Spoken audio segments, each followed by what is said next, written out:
It's lonely. I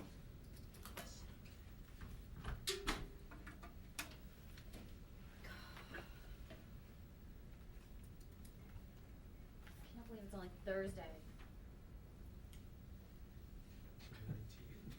You need to call that. You got a problem with Thursdays? I got a problem with today being only Thursday. Oh, that's right, beginning of May. You wanna tell him his signs, his picture's upside down, his name tag's upside down? Yeah, upside down. Why don't you go tell him? You couldn't see that on the little screen. Oh no, that's just a binder. Oh, it is a binder, you're right. Oh, that's what it is, a 3-inch binder turned upside down. Disregard that, that's not me. Okay.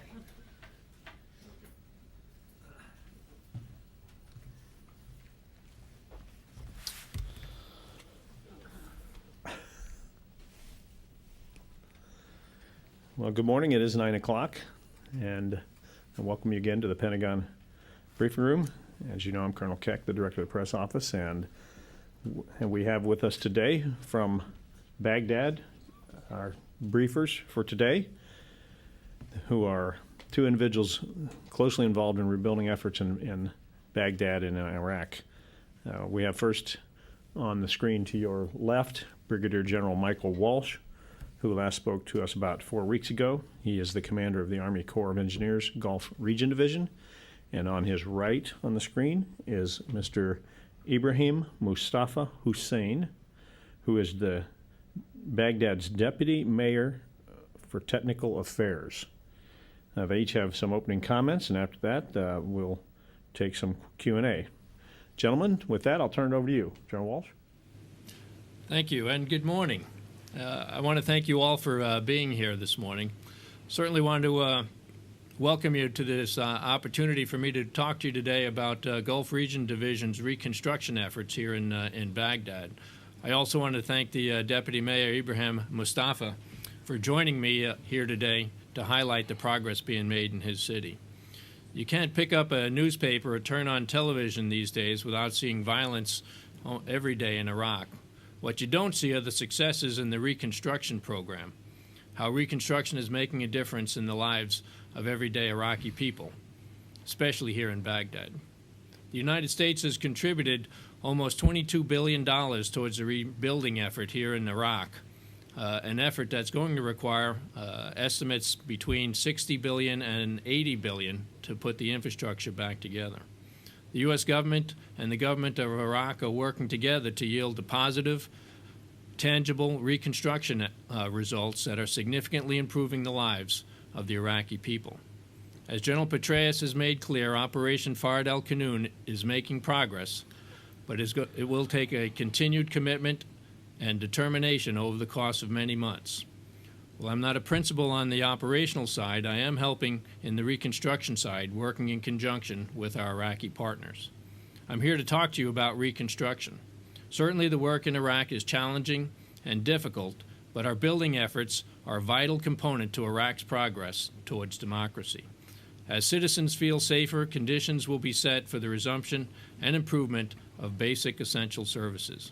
We have a broad plan of projects planned, underway, and completed throughout Baghdad in the area of potable water, sewage, electricity, schools, and medical and emergency facilities.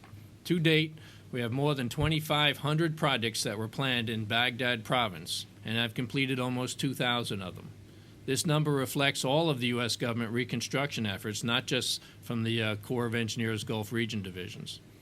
As you can see from the charts behind me, we are making an impact across Iraq and in the 10 security areas in Fard el-Qanun. Just to give you an idea of how we're making a difference in the 10 security areas, in the police, fire, and military facilities, we've completed 28 projects totaling $24 million, which affects all of the people of Baghdad.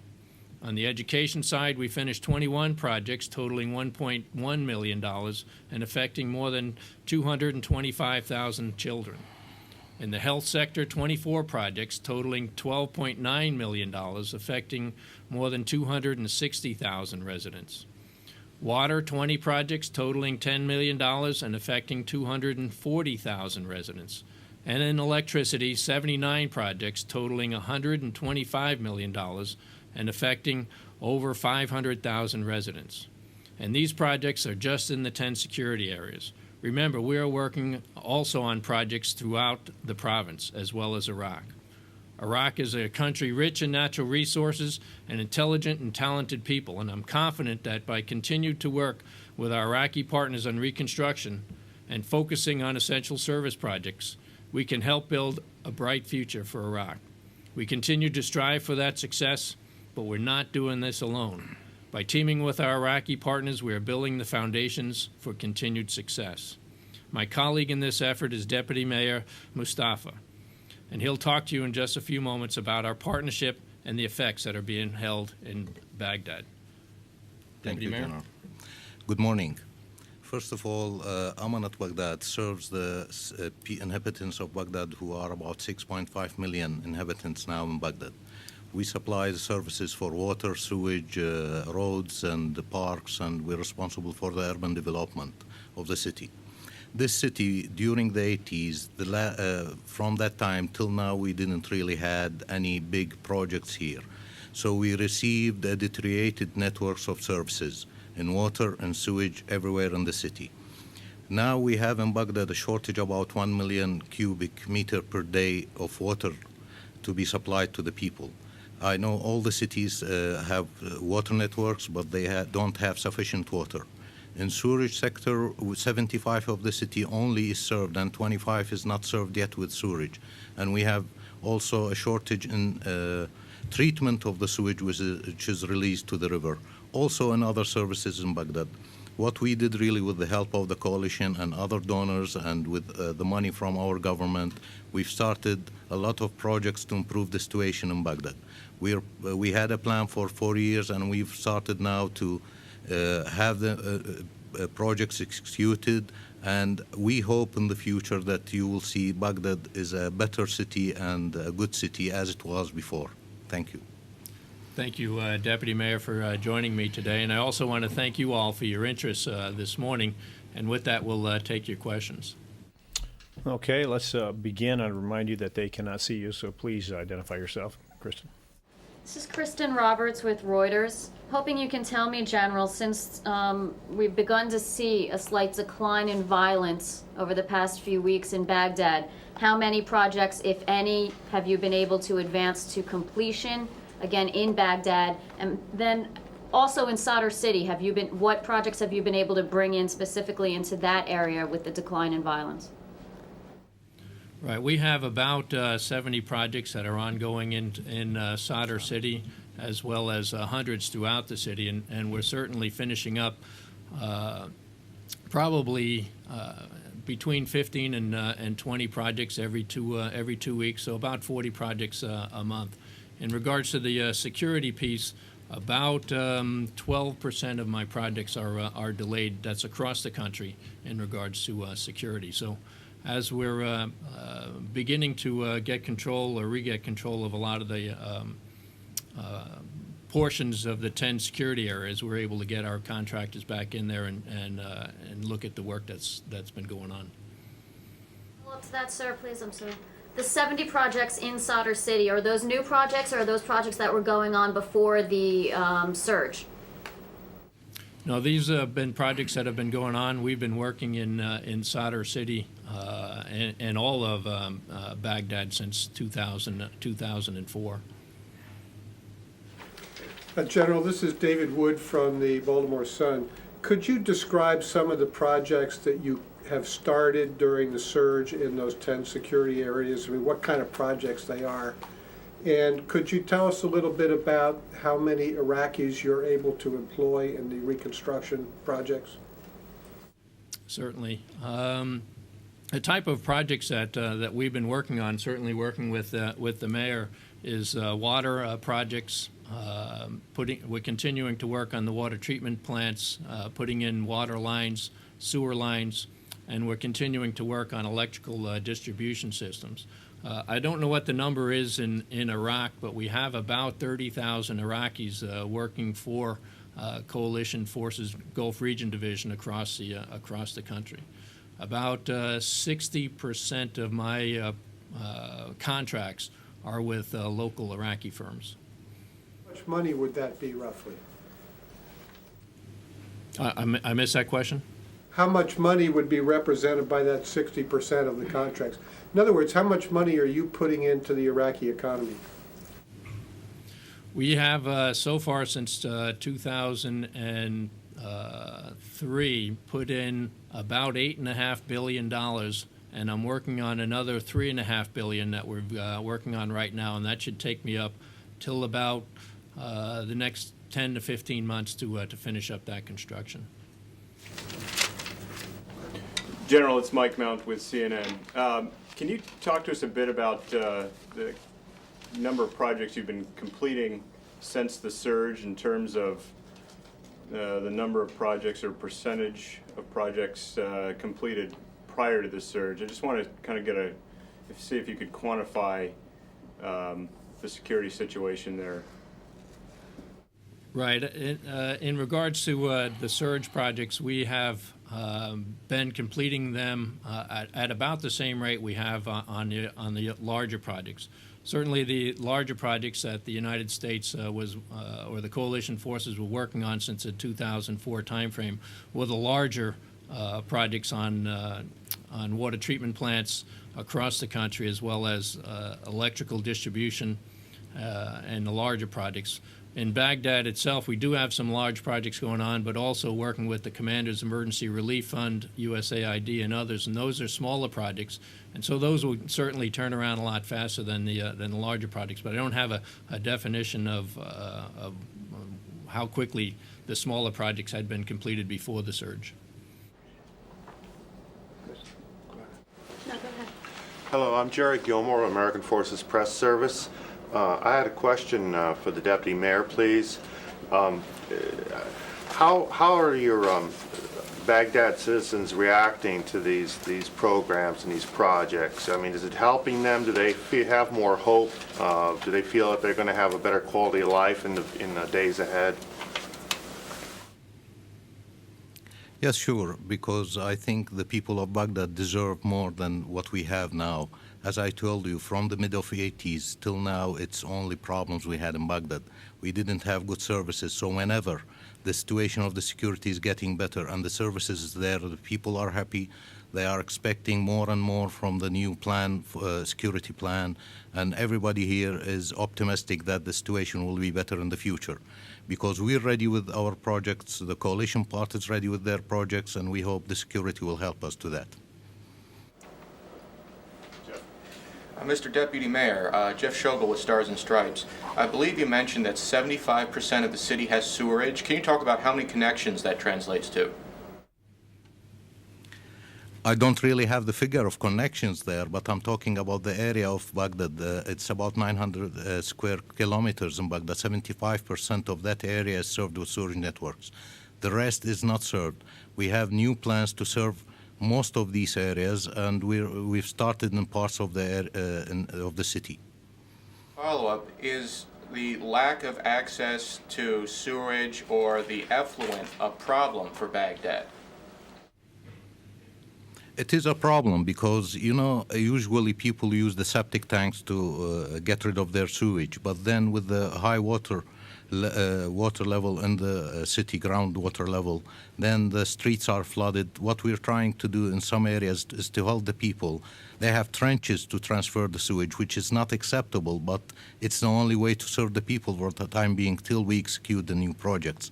And with the help of the coalition, we've started in some areas which had the same problem, like Kamaliya and Obaidi.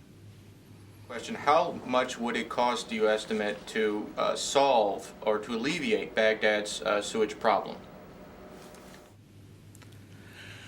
What you're asking about the sewage problem, we are talking about millions of dollars, millions and maybe billions also.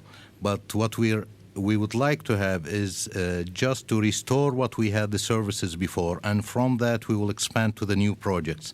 let's say for the mayoralty of Baghdad, this year it's about $400 million we have an allocation. It's not only for the sewage. We have the water, we have the sewage, we have the roads, and I can't say it's sufficient to cover everything, but it's a start, and I think it will be better. It's better than last year and the year before. So when we're talking about 700 million, let's say for the sewage projects, just for some of the sewage projects, and we're talking about billions for water. We had one project which should have been done till before 2000, which cost $1.8 million. So we're looking for a huge amount of money. But our plan is, what we get this year, we will start with phases till we finish everything. A follow-up for the deputy mayor. This is Kristen Roberts with Reuters again. That 25% of Baghdad that's not getting sewage, can you characterize those? Can you tell us which neighborhoods those are, which districts of Baghdad those are, and are these predominantly Sunni or Shia or mixed? This is not, I don't think it's separated like that, because sewage has nothing relation to do with Shiites or Sunnis. It's in areas in Baghdad, suburbs of Baghdad or surrounding Baghdad, mainly some of them in the south of Baghdad and some of them in the north of Baghdad, and some of them are the new areas which were, the inhabitants use them now. So you won't tell us?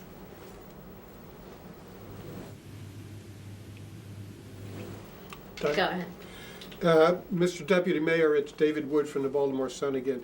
Could you tell us, in your mind, what is the most critical problem you face in Baghdad right now insofar as infrastructure is concerned? And how much time do you have to fix that before people start losing faith in your government? The biggest problem now, and we hope that will be solved, is the security situation. Because previously it was the funds, now we've started getting the funds. But the problem is that with the bad security, nobody is interested in working. With the better situation in security, people will start working with us also. People will start executing projects. I think the people of Iraq, and also the people of Baghdad, they have started noticing that with this year and the last year, the mayoralty in Baghdad, the work of the mayoralty is better than before. And I think till now they are hoping that we will have better and better. And I don't think they will lose faith in our government for the time being.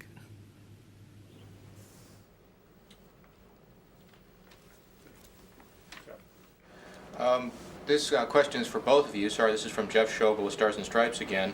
In the wake of recent attacks using chlorine, is the city taking any extra steps to secure chlorine that could be used to treat effluent? I didn't really get the question. I mean, the city taking... Let me repeat myself. Recently, insurgents have used chlorine as a weapon. I understand that in Iraq, chlorine is used to treat effluent. In the wake of these attacks, has the city and multinational forces take any additional steps to secure sources of chlorine? For the part of the city, we're securing our chlorine, which we use in the water treatment plant, and also treating the effluent. I don't think we had problem of losing any quantity of chlorine, and everything is secured in our projects. But if you're talking about other organizations, I can't say about that. It's the Ministry of Interior and the Ministry of Defense responsibility, and the coalition also. I would just have to echo that. Chlorine, of course, is a chemical used in all your water treatment plants, and is prevalent throughout the country. There have been some measures taken to make sure that people lock those things up a little bit more and take more accountability for it. But it's being trucked and delivered around the country to the water treatment plants and other facilities. Measures are being taken to lock it up and secure it. I think it's the normal measures that you would take even back in the United States, where you would store chemicals that you've purchased. You just put it in your storage room and make sure that it's locked. But I'm not aware of any additional security that's going on in those particular areas. General Walsh, Dave Wood at the Baltimore Sun. Are your folks involved in building some of these new security outposts and so forth? And if they are, could you tell us how that's going? Well, the joint security stations are being built by the tactical engineers that belong to General Odierno. And while I'm certainly keeping an eye on them, I'm not involved with the construction pieces of it. If I could follow that, outside or in all of Iraq, is the Corps of Engineers not responsible for building permanent structures? In other words, for the use of U.S. troops and U.S. support facilities, can you tell us how far along you are in converting many of the impermanent structures to permanent structures? And I'm talking about barracks, water treatment plants on U.S. bases and so forth, and how big an effort that is? Well, that's yes, I'm involved with that. That's military construction dollars or operation maintenance dollars, Army, and some of the large legacy camps. We're continuing to put in water treatment plants and wastewater treatment plants, incinerators, and things of that sort.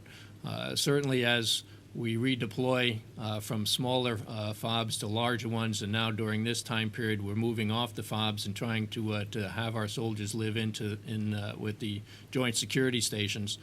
That's a moving target on what the end state's going to look like. But that's something that we do every day, every month, every year on the military construction piece.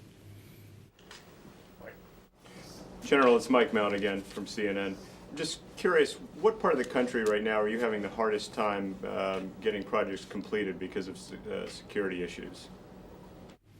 Well, the biggest concerns right now are in Baghdad province, El Anbar province. Those are the two big ones that I have concerns with. And those have just been ongoing for some time. They've been ongoing for some times. Yes, I'd leave it at that.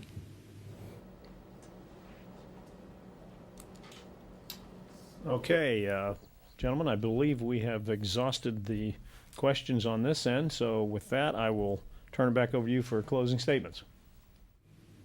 Is there any closing comments? Thank you very much. And I think the future is good for Iraq. I hope it will be a better country, and I hope that you will visit us all in Iraq in a better situation.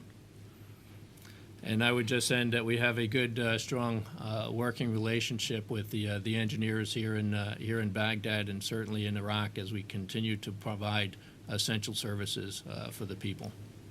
Thank you. Thank you. Thank you, gentlemen, for being with us today, and we hope to have you back again to give us an update in the future. Thank you. You bet. It'd be our pleasure.